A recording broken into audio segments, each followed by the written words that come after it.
24th of August, 2020, ladies and gentlemen, good evening and thank you very much for joining us on the first edition of this week's program of Viewpoint on Dbs Television. Today we are going to be talking about some moral issues concerning youth, and with us we are having once more again our honor to host Apostle Tabi Simon Eyong. He is the founder of Graceland Christian Assemblies, and of course he will be accompanied naturally by Mange Venashus. Good evening, Apostle, and thank you for honoring our invitation again. Good evening, Vanessa. Good evening, the guest. Good evening, the audience. Thank you very much. Mange Venashus, good evening and welcome. Good evening, Vanessa, and good evening to our viewers. Viewpoint is divided into two parts. The first part has to do with the question, and the second part has to do with the debate. So stay tuned. Coming up now is the first part.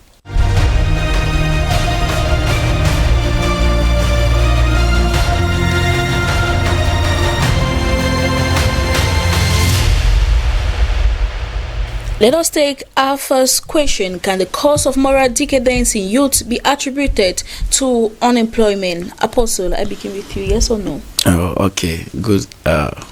It's a very good one that came up. But to me, I think I see here that it should be the vice versa. Because if I can see, is it like attributing moral decadence to unemployment? Mm-hmm. No, instead it should be attributing unemployment to moral decadence. Okay, now, is it like unemployment being the cause of moral decadence, right? It should be moral decadence being the cause of unemployment. Unemployment. Yes. So, according to your point. Mm-hmm. So which one do you take? Yes or no? I don't think I said no there. No. Unemployment is not the cause of moral decadence. Yes. Mange Venashus. Not only that, I think that is not the only point. The only cause. Yes, I think there are other factors too, so I take no. You take no. Mm-hmm. And the last question, in relation to the above, are there possible ways out? Apostle? Yeah, there are many of them. Many of them. Mm-hmm. Mange Venashus?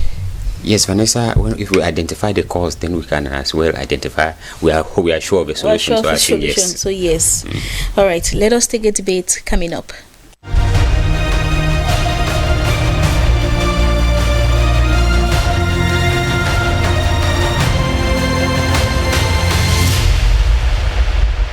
Once more, welcome back, and if you are just joining us, you could turn live on Facebook and watch us on DBS TV Official. In the first question, can the cause of moral decadence in youth be attributed to unemployment? Apostle, I will begin with you, where you were trying to tell us that rather we should reverse it. Unemployment or indecency or decadence is not directly linked to unemployment, and you think that no? Unemployment is not the cause. Yes, I say unemployment is not the cause, because you see, before we were about talking here, first of all, we need to know what is employment here. You're getting it? And what is unemployment? I know, to the best of my knowledge, I know employment means getting busy doing something and then earning a salary, which, right? And so generally, when people go for employment, they are busy doing one or two things. Are you getting it? And I want to say, these same youths we are talking of, these guys are never idle. They are busy. Okay? Busy. But it's rather unfortunate that they are busy doing things that are not earning them anything. So they are not unemployed.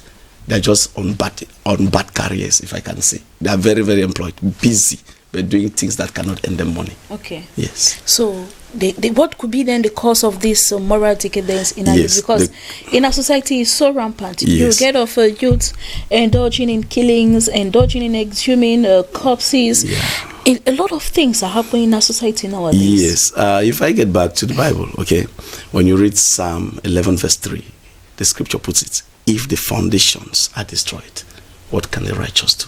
Okay.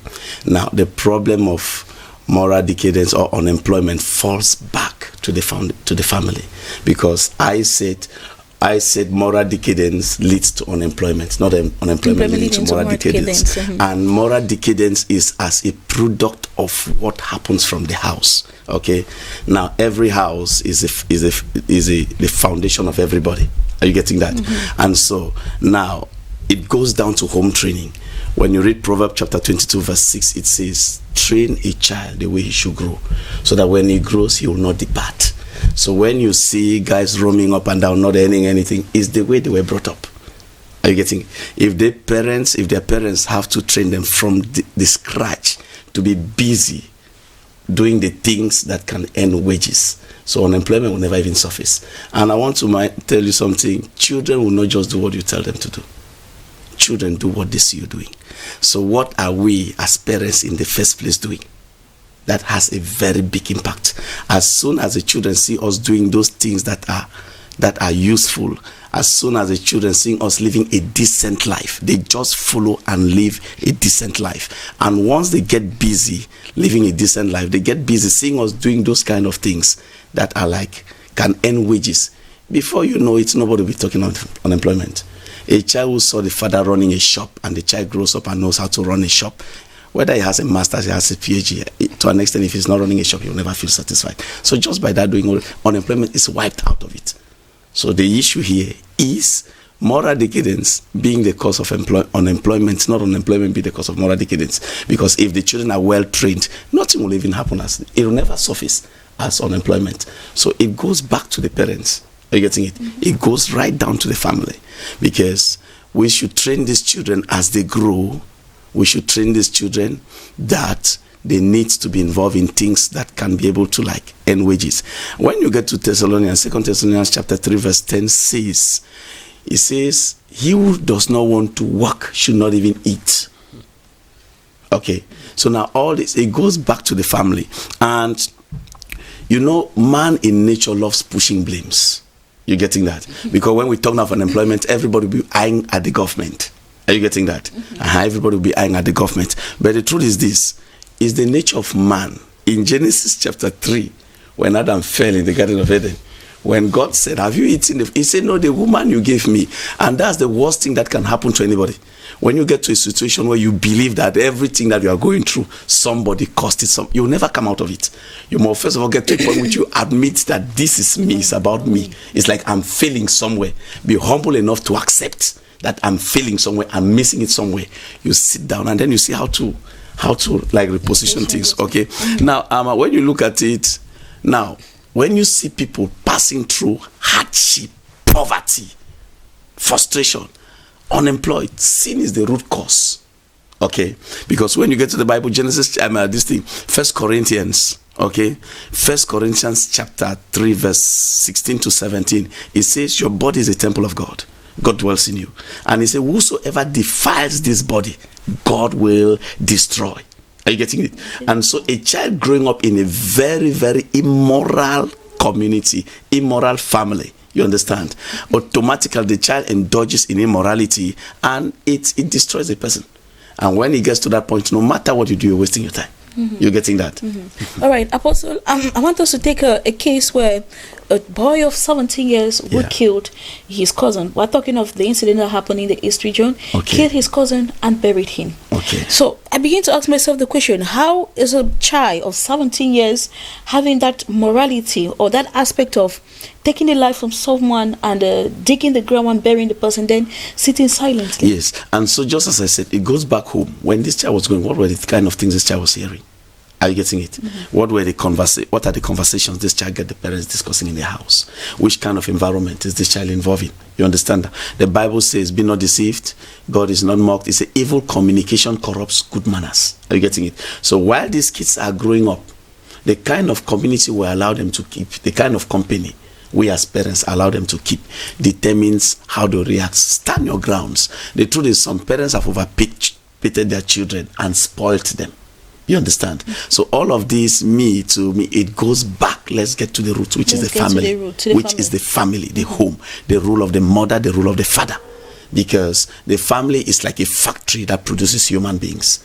And the community is divided into two major groups. I say the church and the government. Talking of the church, wherever people can gather or wherever people come together in fellowship, or the government or any other gathering. You understand? From the government down to meeting houses and the rest, every one of us comes from a family. And so if we miss it at the level of the family, everything goes wrong.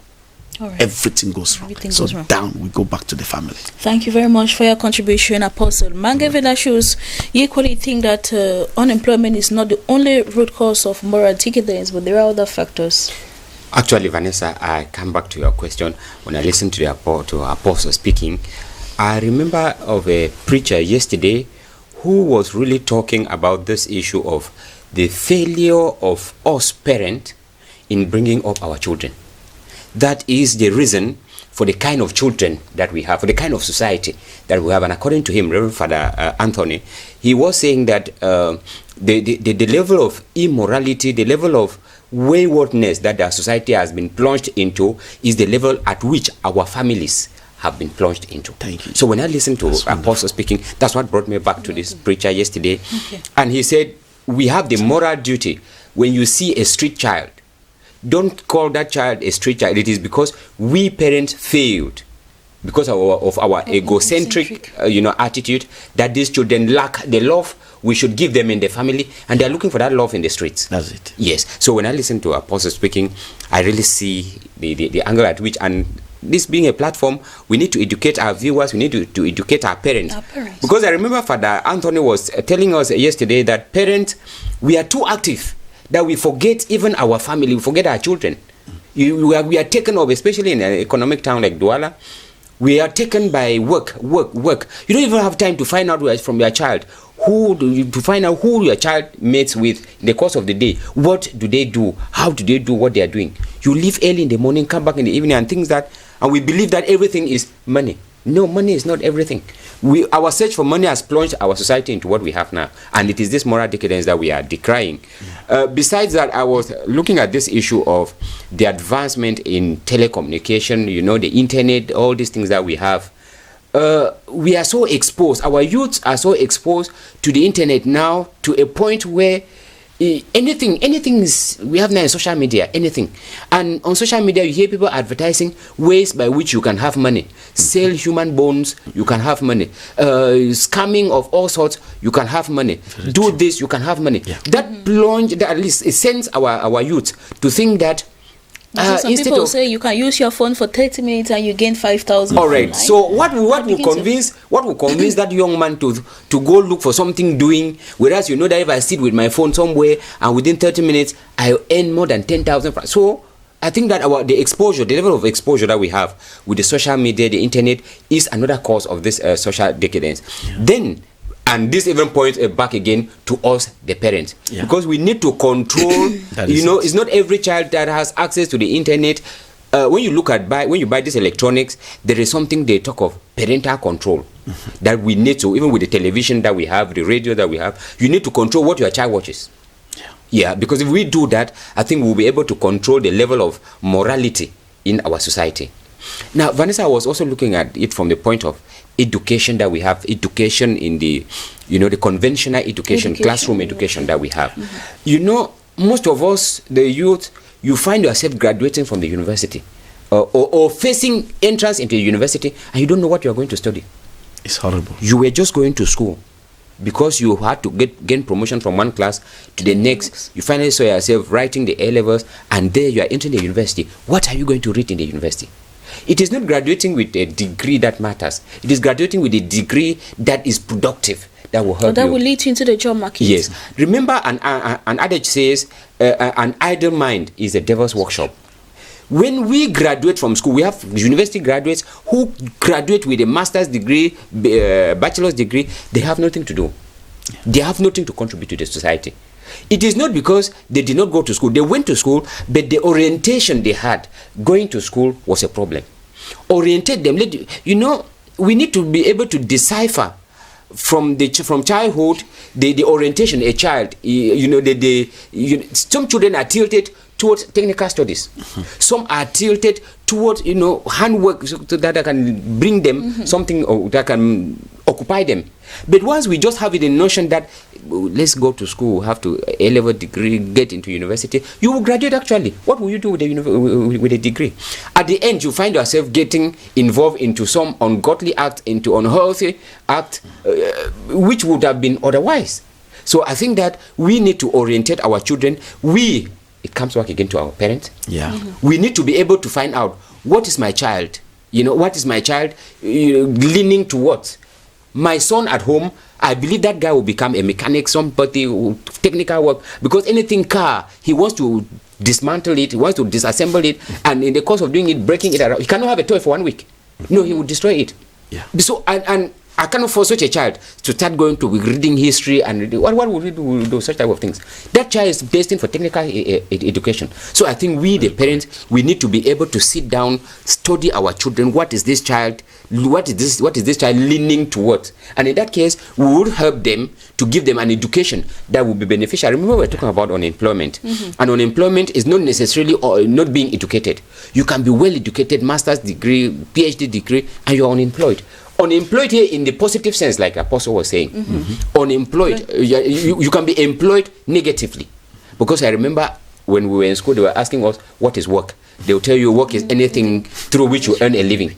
And I remember a student asked a question, so thieves are earning a living through work. So stealing is a profession, is work. work. So I think that we should be talking of being employed positively. Yes, being employed positively. So we should be able to orientate our children to have an education that will lead them to have an employment positively that can earn them a living. In that way, we will reduce the level of... I couldn't remember, is it 2 weeks ago, I read a report on the social media where like Cameroonian youths were topped as like the negative ones when it comes to scamming, where you see their girls in the snacks almost all the time, actually smoking shisha and the rest. Actually, so you see that our youth, you know, when we were talking about scamming level in Africa, Cameroonian youth, we are topping the chart. Yes, because most of them are going into this, you know, this I call it the wrong notion of, you know, of wealth, because they believe that you can get rich very, very fast. They don't want to come down and know that you need to work for 1 month, 30 days before you can earn a salary. They just think that money is with your telephone, a few hours, you have 50 euros, $1,000. In this way, this is a wrong way of getting. So I think that let us work on trying to give a positive image of our youth. In that way, we'll be able to, you know, slow down or curb down the level of moral decadence in our society. Okay. Thank you very much for your contribution. Apostle, since we are talking about moral decadence, we believe that if there are causes, then there should be there should be solutions. So what are some of what could be the many ways in which parents and the youths themselves go indulge in to quit this negative habit? One of the main things here is like coming back to what Ignatius has just been saying about the parents and the role they have to play coming to education wise. I just want to plead with our parents out there. Some of us grew up when it was a prestigious thing for a father just to say, I have a degree holder. Some of them were counting their wealth according to the number of degree holders in the house. And now, just being a degree holder in which field? And then there were some of them who admired particular careers and wanted to see that their children come out in those careers. And now, in the course of wanting to see that the child must come out with this particular career, children have been pushed to do certain fields which they don't even like it. There's no passion about it. So one of the things I think here to like fight unemployment first, I think one of them should be giving the chance to the child to do that which is like skilled in. There are natural abilities that each and everyone has.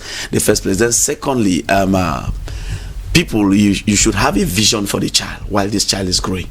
You have a vision. I dream that this child can become this, and try to like grow the child in that manner. Then now coming back to the moral decadence itself on its own, I will call for parents. I call for parents to become responsible.